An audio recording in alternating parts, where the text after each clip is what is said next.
your woes. I'm right here for you. I will stand beside you through thick and thin. What does that mean? You ready to turn them in today before midnight? No. Okay. Thank you for being honest. Thank you. Sorry, it's a writing class. I can't make it go away. I know, it's just like it's a lot of pages to finish it done. It's a lot of pages. I see a couple of people nodding. Okay. I'm gonna start with the brutal stuff. Who hasn't started? Be honest. Okay. How come you haven't started when you had 2 weeks? Yeah. I just came back. I was the one who emailed you about not being able to come these past 2 weeks. Uh-huh. So, I'm a bit confused. Okay. Don't wait till the day it's due. I think I'm saying what you know. Yeah. But I'm gonna say it again, because at this point, it's hard to save the patient, okay? So, you're gonna be up against a wall. What I suggest is when this class is done, you go to one of the instructors. Show the instructor what you have. And see if the instructor, now, how much do you have? If I'm being honest, I was confused from the. Yeah, but that's not gonna be a valid reason if you're gonna go to the university. We gotta get you on track.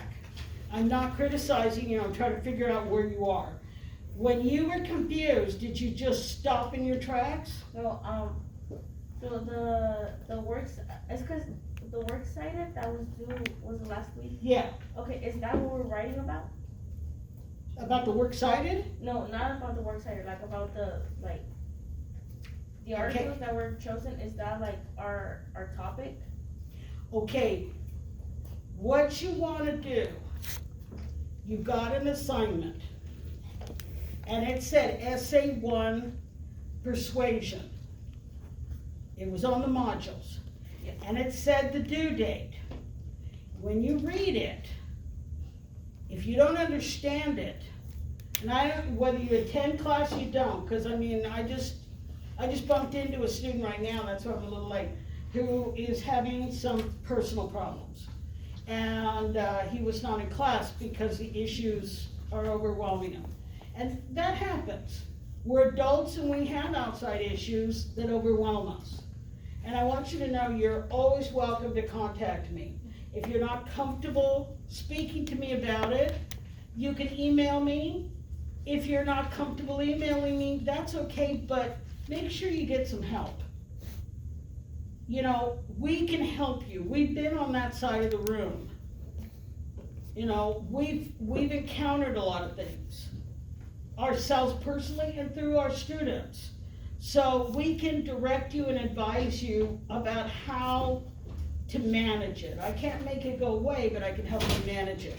So as soon as you don't understand it, email me. I can't emphasize that enough. Email me. Now, I'm a night owl, so a lot of people, I mean, I think Juan's emailed me when I've been online. And boom, and Josue too. I usually about 8, 9 o'clock. But I've been on the computer as late as midnight before. I've had students email me at midnight and I've answered. I'm a night person. So, you know, what happens is that when I get done here, I'll probably go home, do a little house cleaning, which needs it, you know, or laundry, whatever. Yeah. And then after I have dinner, then I get on the computer. So that's my pattern. So when there's a problem, okay, you want to email me ASAP. And then I can explain.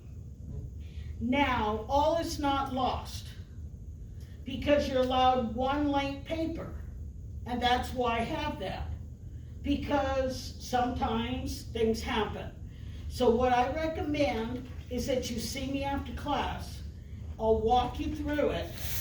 And you can turn in the works cited page late and the peer review late.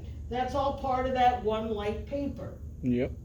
So You may turn in the paper on time, but maybe you didn't turn in the works cited. You can still turn that in. That's all part of the late paper. Okay? And so we can walk you through.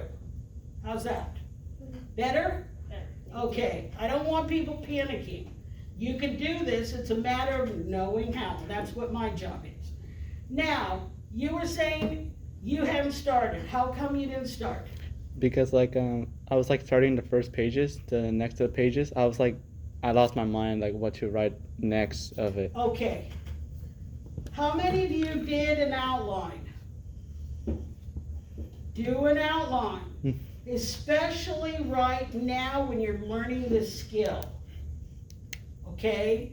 As you're learning the skill, you'll forget things. You know, you'll forget things. You took your driver's test. I'm sure you kept checking the book. Yeah. Okay, the same is true with any skill. Don't try to do this all out of your head. That's why I want that back row to start taking notes. Your memory is not that good. Very few of us have photographic memory. Write things down. Okay? The old style of high school, if it's on the board, write it down. Doesn't work in college. You'll notice I don't put everything on the board. There's some instructors don't use the board at all. And so don't try to memorize everything. If I've said it more than once, that's your signal, write that down.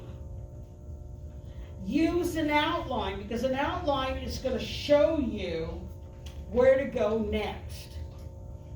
Because as you do more and more research, the papers are going to get longer. It's not uncommon to have an 8-page paper in a 4-year university. You can't remember all that. Don't try. You won't be able to sleep at night. Your head will be spinning. Let the paper do the work. So remember, let me go over here.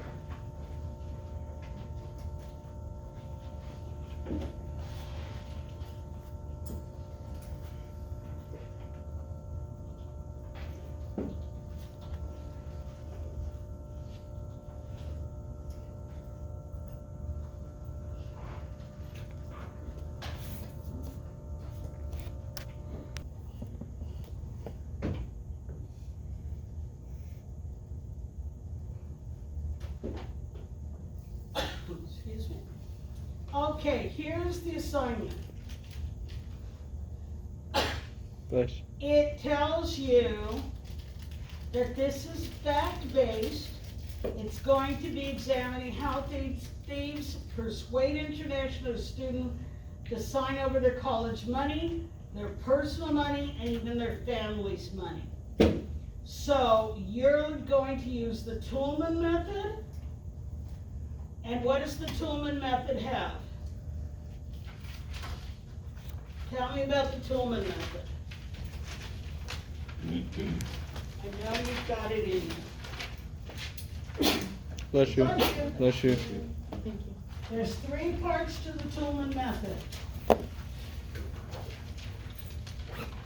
What do I do? Facts. I get facts.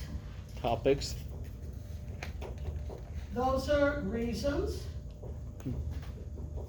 Claim. Once I have the facts, what do I do? Claim. Okay, but before I get that claim, I need to do what? Analysis. Yeah, and analyze. Which is what he calls warrants.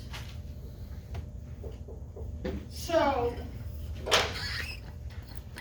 this is the process that we all go through to come to conclusions.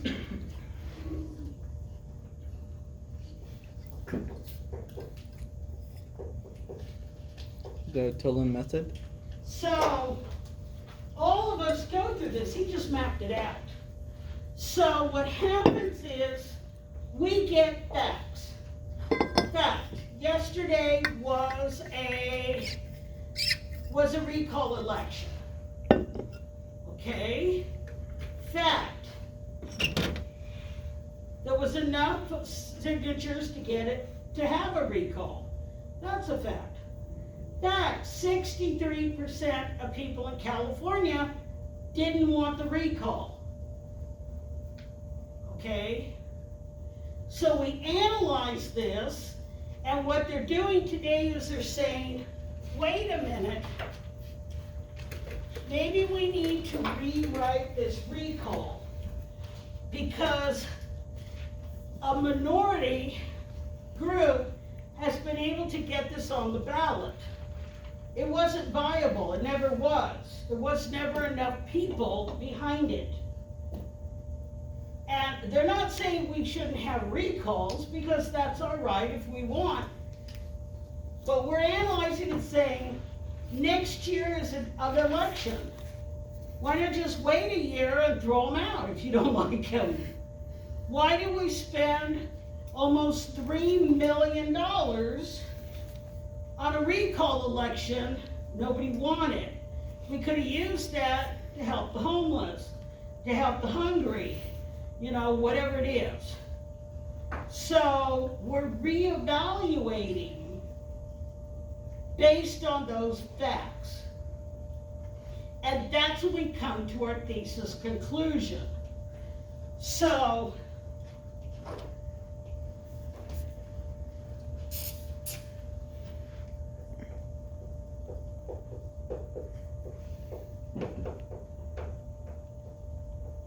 what is on a thesis sentence? What's in a thesis sentence? The topic. The claim to, the question that you're trying It's to. a position. The position. Okay, so we come to that thesis, which is the topic, plus what? Debatable position. Debatable words. I'm gonna keep emphasizing that all semester.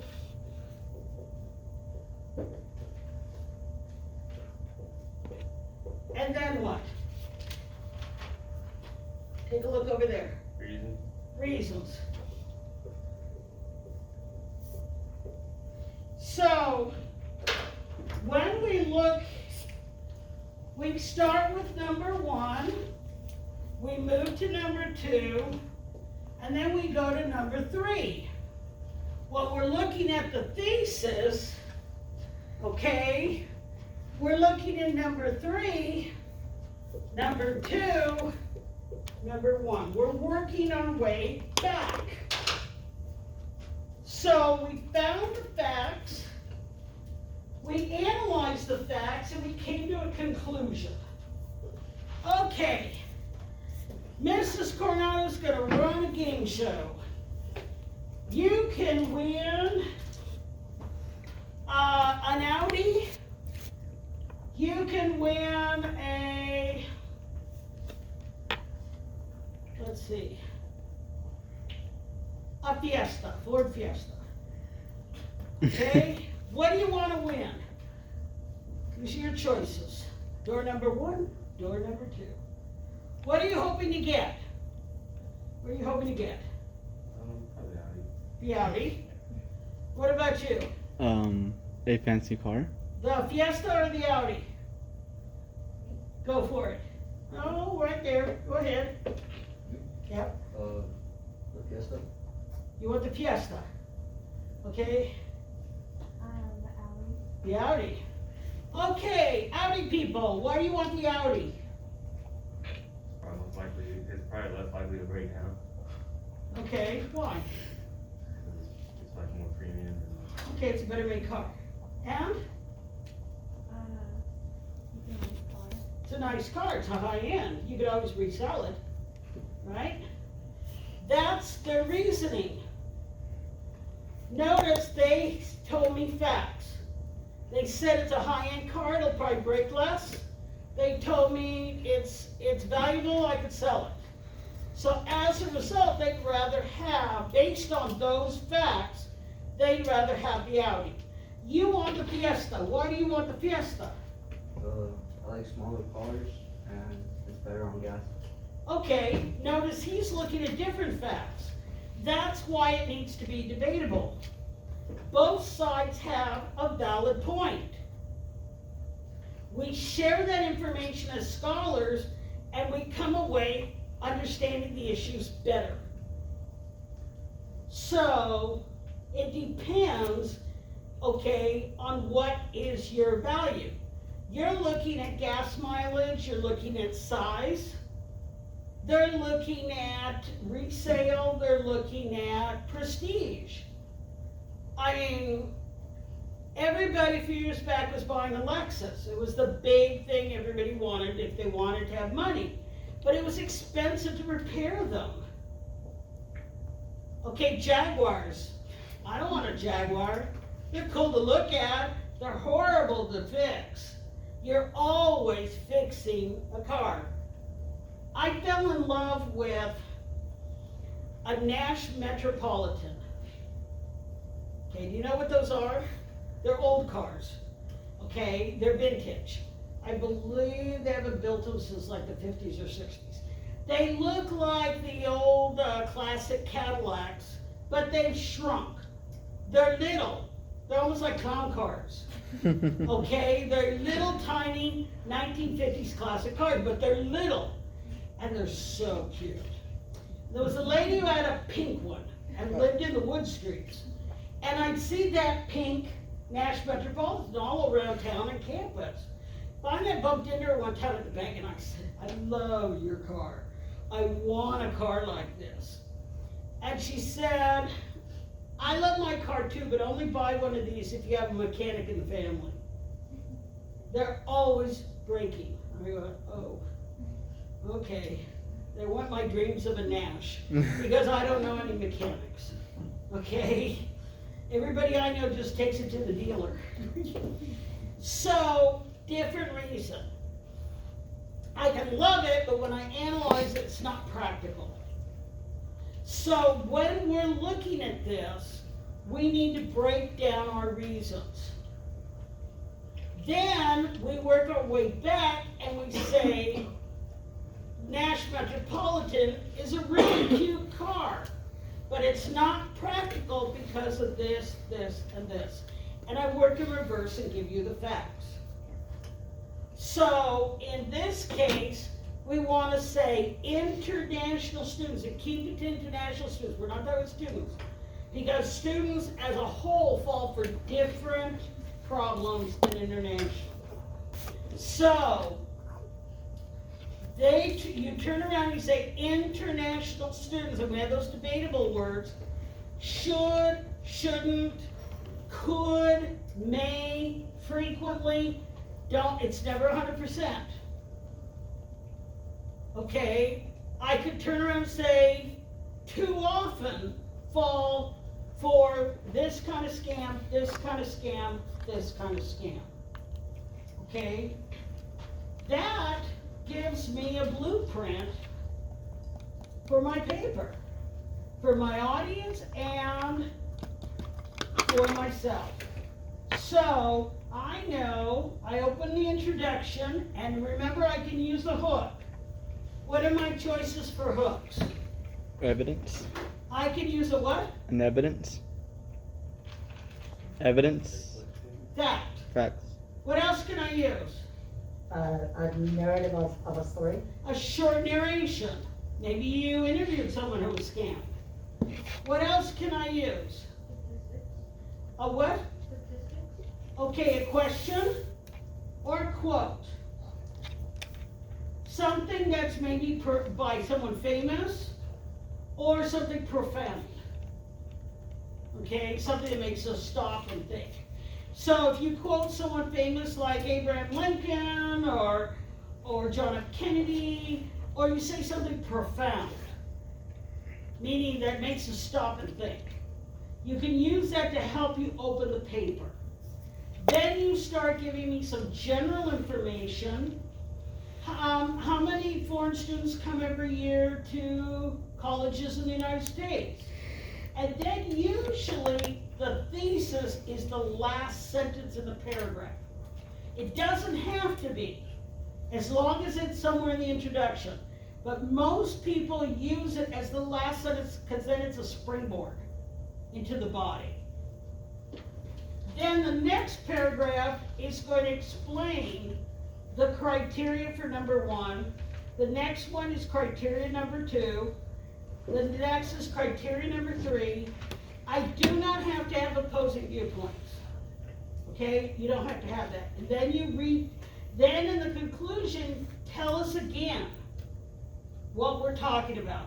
What I say at 2:45, you're gonna forget at 4:30. So remind us, because we have short-term memory, that this is important. Okay? Notice, so I scroll down and I gave you an outline. You can put, and you're more than welcome to print these up. Okay? But this is gonna help you.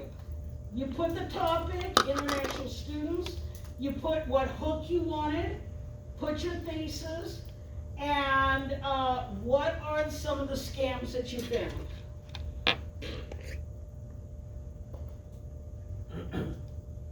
Yes, Phone scams, phone scams, big one. What else? Scholarship scams. What is it, I'm sorry? Scholarship scams. Policies? Scholarship. Oh, college. Yeah. Okay, like college admission. No, scholarships. Scholarships. So we have phone, scholarship, what else? Emails. Email.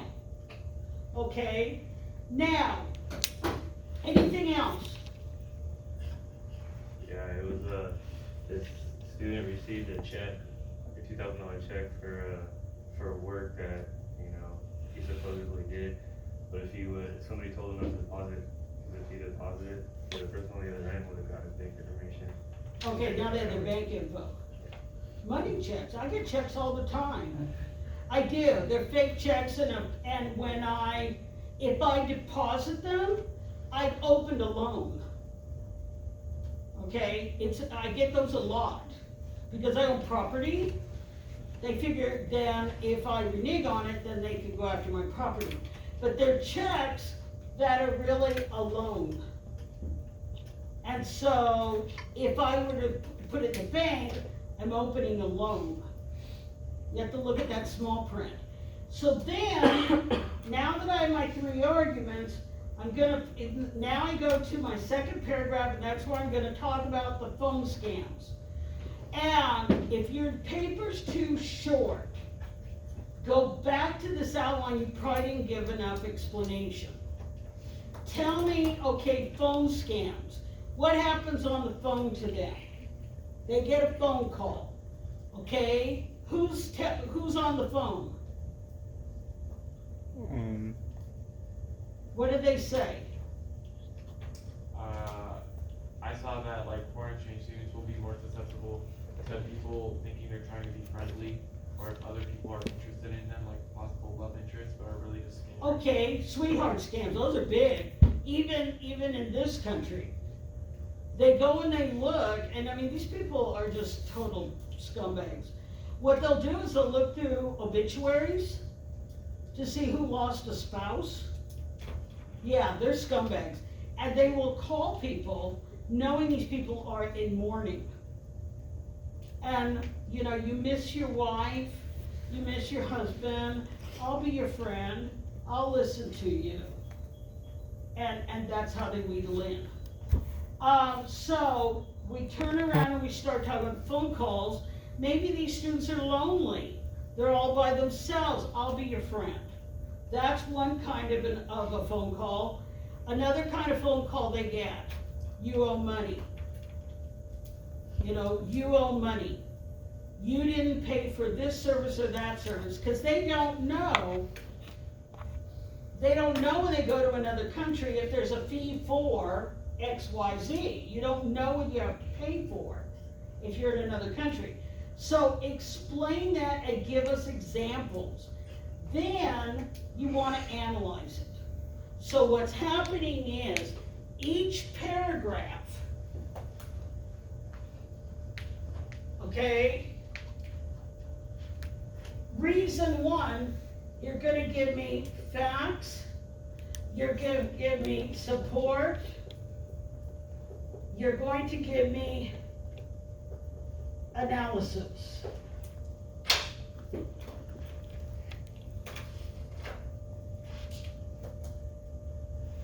So, reason B, which is another paragraph. You're going to give me facts, support, analysis. Reason C, you're going to give me facts, support, analysis. So what happens is, this is a paragraph. That's really a terrible wiggle. This is a paragraph. This is a paragraph. So you have an introduction, you have 3 body paragraphs, and a conclusion. That's your standard essay format. You can have more than 3 points. Maybe your telephone information is a lot, extensive. You can break it. You can break it into the pal phone call versus the threatening phone call. You can break them into 2, it's okay. So, but you don't want less than 3. Because what happens is you mention something, move on, mention something, moving on. And that's what you probably did in high school or junior high. You were giving me facts. You weren't analyzing this. Now you have to apply things. We don't just learn it. So this is not a report. This is argumentative research. You've done the research. Now tell me why I'm learning this. Why do I want to know? Why do I care? That's where the analysis comes in. So, if you're turning around and you're saying they're getting phone calls because they're lonely and they're falling for it, okay? Maybe colleges or agencies, depending on who brought them over and recruited them, need to have a buddy system. If you have a buddy system, then you know you will always have your friend you can call. Okay? You always know that you're not alone. I tell my students, you're not alone. We understand what you're going through. We've sat on that side of the room and we've struggled and worried about bills. We've struggled and worried about health. You know, people with kids and you're trying to juggle. We know that it's hard. That you have a dream, but it's hard to achieve that dream. And so we'll help you. If you trust us, we'll help you. That's why we teach at a community college. I don't want you to just be a number. I mean, it's very common. I took classes at the 4-year level where I had 500 students in my class. We sat in huge auditoriums with television sets down the side of the room. I mean, that could be the Rolling Stones or it could be my professor, because I can't tell. And they're about the same age, too. And so, what it is that I didn't want that. I chose to be at the community college because I want to choose to know you, to be able to help you. Someone reached out and helped me. It's only right I reach out and help you. And so we can turn around and say, hey, these students do not need to feel lonely if they have a buddy system. If you have a meet and greet and share, emails. Okay, maybe you have a meet and greet once a month so that they can share any struggles they're going through, etc. I turn around and say the threatening phone calls. I analyze that, and maybe these students can have a code word with their family that only their family knows. If their family doesn't know the code word, you don't trust who's on the other end of the line.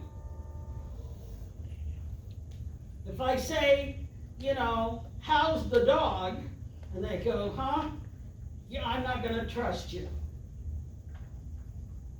You know what I mean? And so, put some responses to analyze this, help them out. If we're gonna bring them halfway around the world, and, they're gonna pay phenomenal amounts of money for this education, then we have a responsibility too. They're trusting us. So that's what we're gonna say in our conclusion. And we can do that by giving them a buddy system, having code words for their family, between them and their families, and you respond to all of these suggestions. So if it's not long enough, go back to that outline. You probably didn't give me enough details. If you're saying that they're threatening the students, explain to me how. Don't just say they're threatening them, tell me what kind of threats. Because then, as an administrator, I know how to respond. Are these people threatening you personally and gonna come after you personally? Or are they gonna come after your parents? Family. There's a big difference. Because if they're threatening to come after you, you lock the door. But if you're threatening my parents, I feel helpless. How can I help them when they're on the other side of the world? So give me details about what's going on. If we're taking scholarships, do they know they shouldn't be paying for scholarship information? No, they don't, because in their country, maybe they do have to pay for it. So once again, maybe in the brochures you give these people, that you clearly state it. Because after all, many times, we don't know what we need to answer. Okay? 3 years ago, I went to Ireland. My husband really wanted to go to Ireland. With a name like Shannon O'Brien, he wanted to go to Ireland. I said, okay. Now, we have traveled. And in Europe, okay, you don't pay a tip. There's no tipping. It's part of the bill. Okay? And so, but Ireland is split. Northern and Southern Ireland. Northern Ireland is part of the United Kingdom. It's attached to England and Scotland and Wales. But Southern Ireland, Ireland as they call it, is not. It's an independent country. So we were going to Ireland. So I checked online. Do I tip? Do I not tip? I checked the speed limits and things like that. I checked what side of the road we would drive on. Things like that. Said no tips. We drive on the left. Okay, it's cool. So I'm ready to go. We go there. And we're traveling around. We spent a week in Dublin because there's so much there, museums and things. We went to this restaurant that was really good, very good. So we went back. When we came back to the restaurant, we got this dirty look from the maitre d'. And I thought, oh, what do we do? Because he was like not happy to see us. And I thought, well, we didn't throw our food on the floor or something. So we're eating, and it's a small restaurant, okay? A little tiny thing. So, and there's not a lot of people in because we had gone for an early dinner. So I got up the courage to ask him. I said, excuse me. I said, this is the first time we've come to Ireland. Can you tell me, should we be tipping? I trusted him to tell me the truth. He said, well, yes, we tip here. And I said, oh, I'm very sorry. I didn't know that. In the United States, all the sites said the tip was included in the bill. I'm very, very sorry. I don't mean to offend. And so I double tipped him to make up for the other time I was there. The information I had was incorrect. But if I didn't get brave and ask, and I kept thinking of all the other restaurants we went to, and I told my husband it's gonna be at least 5 years before we can go back. because they're gonna throw rocks at us or potatoes when we get there. They were like looking at it like they were gonna whistle at each other. Well, we're kind of distinctive. I mean, my husband's in a wheelchair and I'm this short, round woman. I don't look Irish at all. And I realized all the places we ate without tipping prior to finding out. And I thought, oh my gosh, they're gonna really, like, here come those freeloading Americans or something. Because when you travel, you represent your country. Tell them, you have no connection to me. The only thing that you cannot tip is in Japan. That's the only thing I know. I think I heard, because in Japan, like you cannot tip. It's like feeling like they're being like offended, you know. Well, in the main part of Europe, Mm-hmm. you can tip if it's exceptional service. Okay. But for the most part, you don't tip. Yeah. It's part of the bill. Yeah.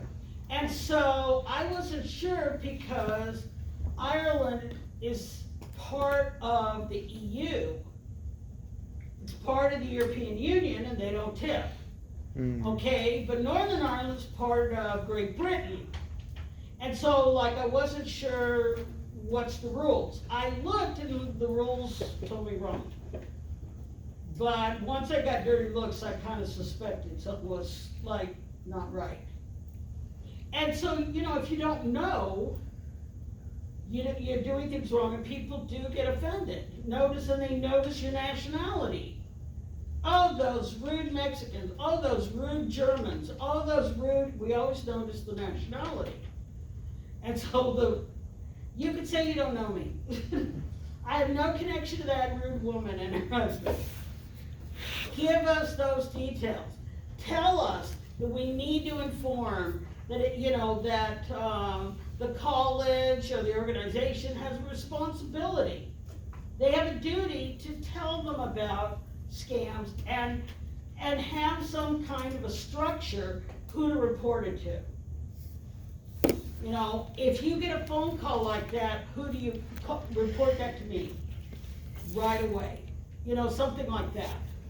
So that, because they do lose a lot of money. I'm sure some of you have already seen that. How many thousands and thousands of dollars they lose. But if they knew who to ask, then we're gonna be able to help them. So this outline, you wanna make sure that you're using an outline while you're still getting adjusted to writing. Give me the facts, give me the support, give me the analysis, and that moves you to the next point. Then at the conclusion, notice they said you wanna restate the thesis, use different words. That's where the thesaurus comes in. Restate your arguments in different words and then summarize that analysis. By going through these steps, we're gonna have more students coming to this country. We're gonna have more international interchange. Sound all right? Questions? I'm here. Yes. Do we do the same thing on the next page with different? This is a standard format. Mm-hmm. This is a standard format. So I mean, each of your papers, I will be posting an outline for you. Okay. Okay, for each one. But this is pretty standard for all of them. Now, should I be moving this assignment to Friday? Or Yes. can you get it in today? Mm. Talk to me. Can you, like, move it to Friday? Well, I can't move further because then it bumps into the next assignment. Oh, yeah. So you know what I mean? Yeah. If I move it too far, then that just bumps into the Yeah, next do it. I one. got a lot of stuff to do today. Okay. I'll just get one. I'm done with it. If you've been sticking to the schedule, then you should be pretty far along and you should be fine tuning it. But if you've been procrastinating, you're noticing you're starting to sweat, Yeah. okay? And so this is a balance act. get that calendar, start budgeting your time out, because that's who succeeds. It's not always the brightest student. You know, when I was in high school, I think, gee, I wish I was as smart as so-and-so. He knows all the answers. Actually, as I went to college, I realized the bright guy never had to struggle. My sister in high school was much brighter than me. My husband doesn't believe this, but it came much more easily. The problem with that is when she came to college, she didn't have that discipline. Because she knew she could wait till the last minute, throw it together, and in high school it was great. When you come to college, that's not how it is. You can't throw it together at the last minute. Because you can't throw together 8 pages. It just doesn't happen. But when I went to school, I had to work for my grades, which meant I had a routine. And so that's what's going to help you. You don't have to be the brightest star in your class. You have to be the most determined. Yes, you need some brains. You gotta have something to work with. But you also need to have determination.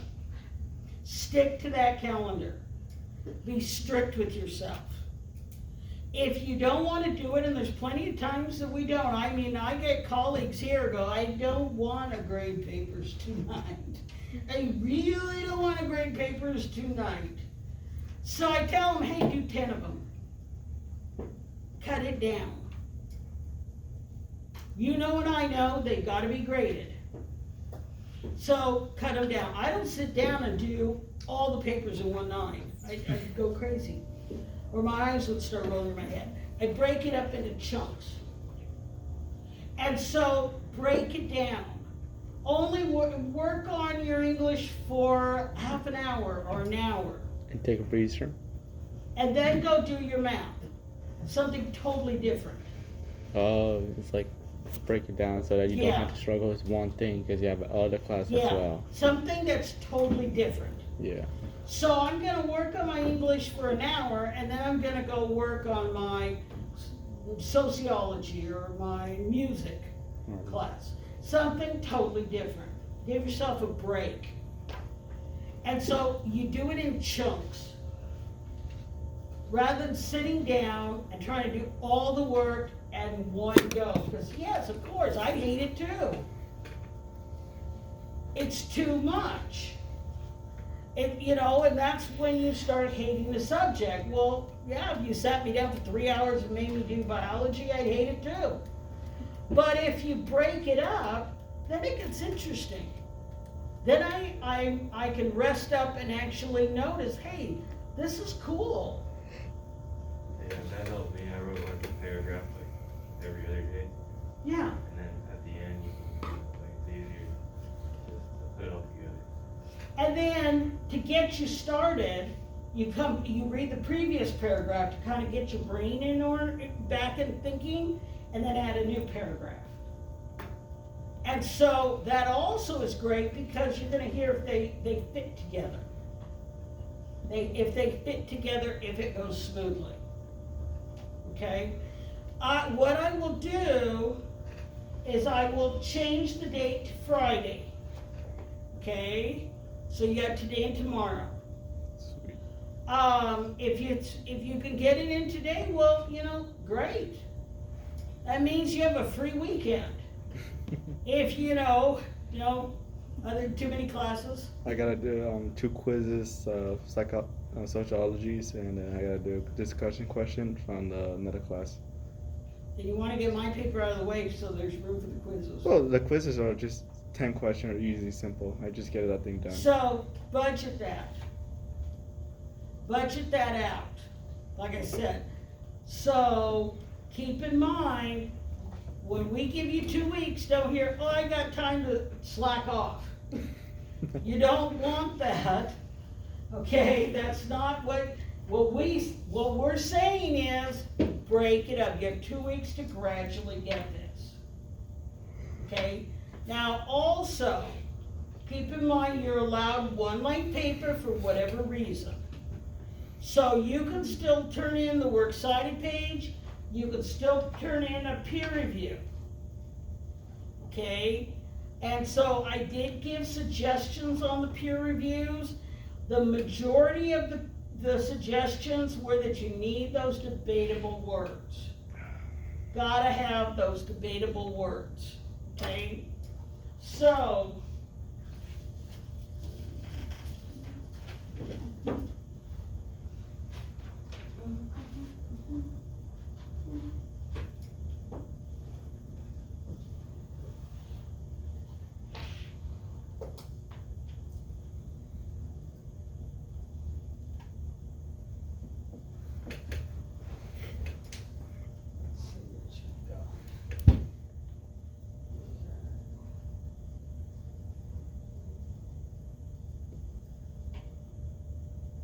let me open up the works cited.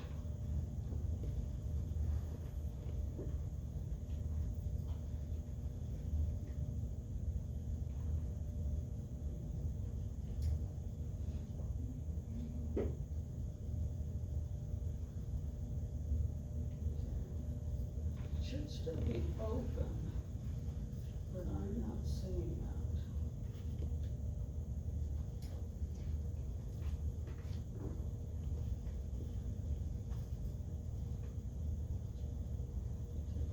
Yeah. I'll have to take that off. I'll take those off.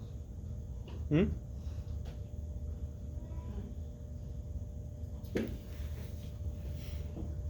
This is homework that's due Tuesday. What I'd like you to do is to break into groups of about 3. And you're going to create thesis statements. Each of you should make your own sheet because there are 10 total.